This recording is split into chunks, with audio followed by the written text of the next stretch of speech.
Hello Capricorn! Welcome to Like a Tarot. Alamin natin ang situation mo, ang situation ng person mo, ang relationship, at saka sa uli kukuha ko ng additional cards. Pinaghihiwalay ko yung situation mo at saka situation ng person mo para magkaroon ka ng idea kung paano mo masusolusyonan yung problems mo, kung meron man. At saka may posibilidad na magkapalit kaya ikaw na lang bahalang tumukoy. Angels and guides, please guide us. Ano ang reading para sa mga Capricorn? Malupit agad yung card mo. Karma. Ang ibig sabihin nito, kung ano yung ibinigay mo, yun yung makukuha mo. Sa mabuti or masamang pamamaraan. Mukhang kailangan mo kasi ng hustisya o kaya yung pantay na pagtingin. Yun yung situation ng ilan sa inyo. Para sa mga bagong viewers, ang reading na ito ay timeless reading, general reading at guide po lamang. Hindi po magre-resonate sa lahat kaya kunin mo lang yung akma sa sitwasyon mo. At kung kailan mo napanood ang reading na ito, yun ang start ng 1 week reading para sa iyo. Ikaw na bahala magpalit kung si person mo ito o ikaw.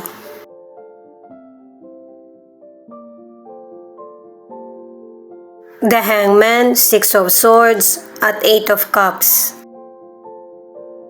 Sa mga cards na ito ipinapakita na kahit anong pagpupursige mo na sumunod sa rules at saka yung para makamit yung mga nais mo sa buhay. Yung resulta, hindi katulad ng ninanais mo. At ang advice ng mga cards, sa bawat journey na tinatahak mo sa buhay, kahit na inuubos mo na yung lakas mo para makamit mo yung mga pangarap mo, kailangan mo pa rin magpatuloy.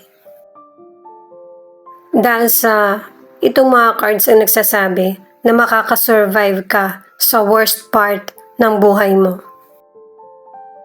Dalawang cards na kasi yung nagsasabi na iiwan mo yung mahirap na sitwasyon. At ipinapakita ng mga cards na ang ilan sa inyo hindi mo na ipipilit yung sarili mo sa sitwasyon na hindi ka masaya. Hahanapin mo yung ikakasaya ng buhay mo. Ang ilan sa inyo na nasa relationship or single, pinapakita yung kalungkutan, pagbabago ng pananaw, betrayal, at saka ang ilan sa inyo, ikaw ang umiwan or ikaw ang iiwan sa person mo. Sa ilang single, nakadalawang cards ka na kahit nagkakaroon ka man ng kabiguan patungkol sa love, hindi ka pa rin nawawala ng pag-asa. Alam mo sa sarili mo na darating yung tamang tao na para sa iyo. Sa mga nasa relationship, kung mahal mo yung person, kailangan mo magsakripisyo. Basahin mo na natin ito guys. Ito yung situation ng person mo, hibernation. Kailangan ng space ng person mo para maibalik sa balanse yung buhay niya. At saka yung para malaman din niya kung ano yung dapat niyang tahakin sa buhay. Diba nabanggit ko nga yung sakripisyo? Kasi ang ilan sa inyo, kahit ano pa yung opinion mo, yung person mo pa rin ang masusunod. Kaya ang ilan sa inyo, yung ganitong behavior, hindi kaya nakipaghiwalay. At dalawang cards na yung nagsasabi niyan. Ang ilan sa inyo, ang tagal nyo nang nagsasama ng person mo, pero hindi yun naging sapat para makita mong compatible kayo. 4 of Swords, the High Priestess, 7 of Cups. Sobrang problematic ang person mo, pero mukhang siya yung pinaka-problemado sa inyong dalawa. Minsan, kinakatulugan niya na lang yung mga problema niya. Pero syempre, kapag may problema na, kailangan na ayusin mo to. Huwag mong dagdagan. At saka yung mga kakampi mo, huwag mong ilayo sa iyo. Marami kang pwedeng maging choices para maresolbahan yung problema mo. Binibigyan ka ng pagkakataon ng universe, kaya hindi mo kailangan magpadala sa init ng ulo o kaya emosyon. Kaya pala pinagpapahinga ka ng mystical card kasi yun yung pinaka-solusyon. At nakadalawang cards ka na rin para sa pahinga. Ang ilan sa inyo na nasa relationship, nagsasama kayo pero ganun lang, nagsasama kayo. Kasi ang ilan sa inyo sa relationship, yung bang hindi kayo nagkakasundo ng person mo dahil na rin sa mga misunderstanding. Hindi kayo nakakapag-usap ng maayos. Ang hirap naman ipaliwanag ng cards ng person mo kasi masyadong direct eh. Di ba sa cards mo nga pinakita na ikaw yung umiwan sa person mo? Dito sa cards ng person mo, ipinapakita na marami naman siyang pwedeng ipalit. Pero good luck na lang sa kanila. Ang ilan naman na nasa relationship, ang advice ng mga cards ay matutong makontento. Nangyayari talaga sa bawat relasyon na meron tayong gustong subukan. Pero syempre meron ka ng person, may karelasyon ka na, sa kanya mo sabihin. Kayong dalawa yung mag-explore. Ay maganda itong card mo para sa relationship. Universal Mind. Pangalawang card mo na to na merong solutions ang problems mo or kung ano man ang concern mo sa buhay. Itong card na ito ay connected sa cards ng person mo na kailangan ng space. Kasi yung problema lilipas naman. Kasunod na rin yung paghupa ng emosyon or galit. At sa cards ng person mo para sa relationship, wala namang kasing relasyon na perfect. Lahat yan naging matatag dahil sa trials na nalagpasan. Single ka man or nasa relationship, may image ka na nahihirapan yung ibang person na maabot ka. Ang advice ng cards para sa mga single ay ibigay mo kung ano yung kailangan ng potential person para ma-meet yung expectation mo sa magiging relasyon. Sa mga single, maraming potential person ang interesado na mas makilala ka. Ace of Wands in reverse, Five of Pentacles, Five of Swords.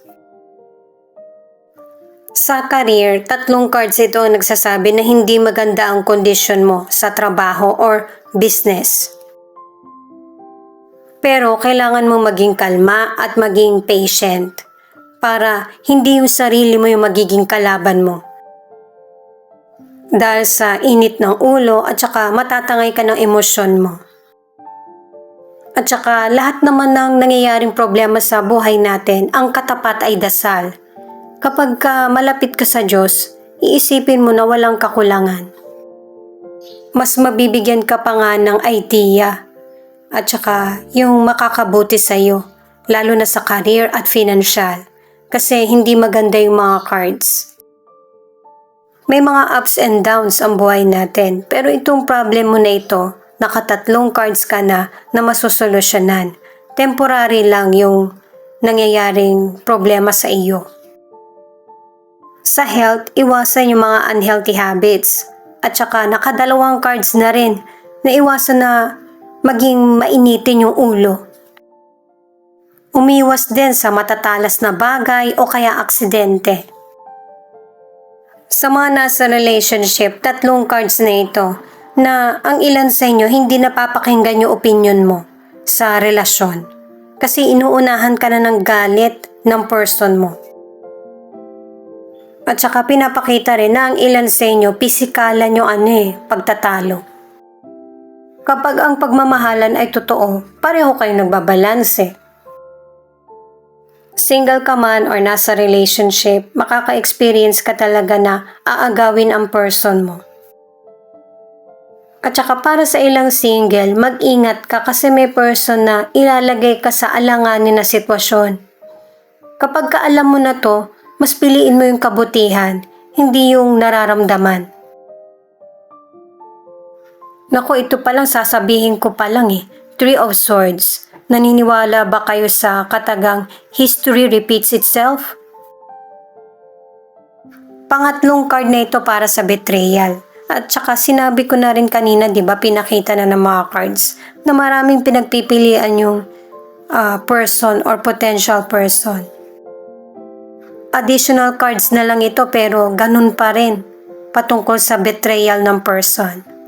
Six of Cups. Positive card na ito na magkakaroon ng abundance at magiging pabor sa iyo yung kapalaran. Lalo na't ang ilan sa inyo, mas pinili mo yung sarili mo kesa magstay sa toxic na relasyon. Meron ding good news na darating sa iyo, pwedeng mula sa loved ones o kaya sa friends. Seven of Swords. Betrayal pa rin ito, guys. Pero hindi mo to kasalanan. Kasi may mga person talaga na gustong sirain yung buhay mo. At ang advice ng card na ito ay huwag kang mag-focus sa mga negatibo. Mas bigyan mo ng improvement ang sarili mo. Mahihirapan kang i-control yung ganitong kaisipan ng ibang tao. Mas maigi na i-control mo yung sarili mo. Mas mag-focus ka sa improvement. Marami ka na ring na-miss na event sa buhay mo na pinalagpas mo Ito na yung panahon para magkaroon ka ng self-development. Unahin mo yung sarili mo.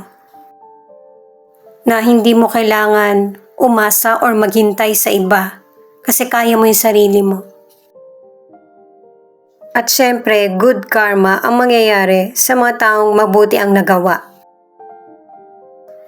Siya nga pala guys, marami po salamat sa mga nag-like, share, comment, and subscribe. At pati na rin po sa mga nakikinig at nanonood. San man panig kayo ng mundo, ingat po kayo palagi.